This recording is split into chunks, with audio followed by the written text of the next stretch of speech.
अस्सलाम वालेकुम। हम लोग ईस्टर्न बाईपास वो 4 दफ़ा 4 साल से जो है ट्यूबवेल का काम भी नलके वगैरह लगाए हुए हैं, लेकिन पानी आ रहा नहीं है।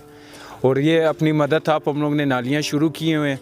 हमारी ये दरख्वास्त है कि हमारी ये रोड वगैरह पक्का कर लें।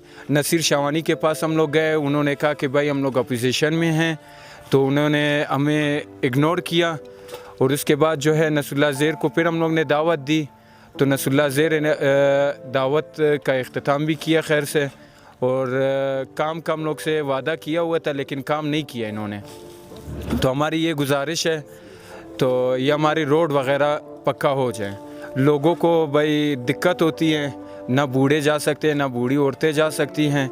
तो हमारी ये दरख्वास्त है हुकूमत से कि हमारी ये गलियों को पक्का कर लें। लोगों को दिक्कत होती है भाई, नमाज पढ़ने के लिए भी नहीं जा सकते। बिस्मिल्लाहिर्रहमानिर्रहीम।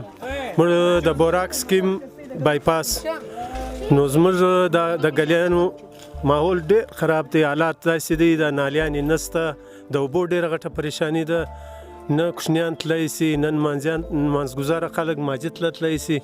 نو لہذا موږ غواړو چې دا منسټر راسي، دلې خپل ویزټ وکړي، وګوري د دا نالیانو او د دا روډ غم دې زموږ وخوري. څو واره چای پاټیان یې ورکړي دي، لیکن عصر یې راکړي بېرته هم دغسې پرېږدي.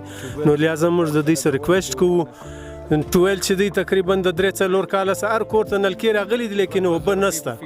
په کور باندې 2,000 روپۍ اخیستې دي. اوس دا د اوبو حالات دی، دا نالیانې دي چې نه لمونځګزاره تللی سي، نه څوک په دې لاره تللی سي. که مریض وي رکشې والا راغواړو، رکشې والا موږ سره راځي نه. 200 روپۍ کرایه د موږ څخه زیات غواړي. نو موږ خپل په دغه باندې راټول سوي ټول چې بھائی چنده مو کړې ده، اپنی مدد آپ لګیایي دا ګلیانې جوړوو. لہذا منسټر صاحب څخه زموږ ریکویسټ دی چې دی راسي زموږ د ګلۍ معاینه دې وکړي، کم از کم څه تعاون خو دې را سره وکړي. دا ګلۍ خو دې پخه کړي، نالیانې خو موږ خپله پخې کړلې.